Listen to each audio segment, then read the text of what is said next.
Iran अकेला है, जबकि इसराइल की मदद के लिए अमेरिका और इंग्लैंड के जंगी तैयारे पहुंच चुके हैं। ये ईरान है, ये इसराइल है और इन दोनों के दरमियान उर्दन, शाम और इराक वाक़ हैं। उर्दन, शाम और इराक की एयर स्पेस पर इस वक्त मुकम्मल कंट्रोल है इसराइल का।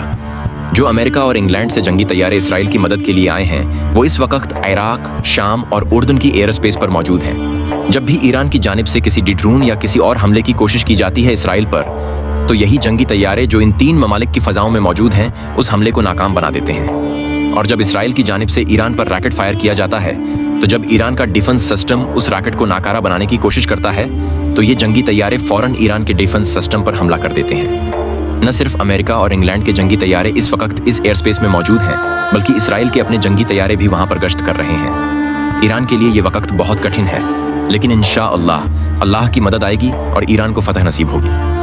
कितनी हैरानकुन बात है, हमारा एक मुसलमान मुल्क बिल्कुल अकेला खड़ा है और उधर इसराइल की मदद के लिए अमेरिका और इंग्लैंड पूरी क़ुव्वत से मौजूद हैं।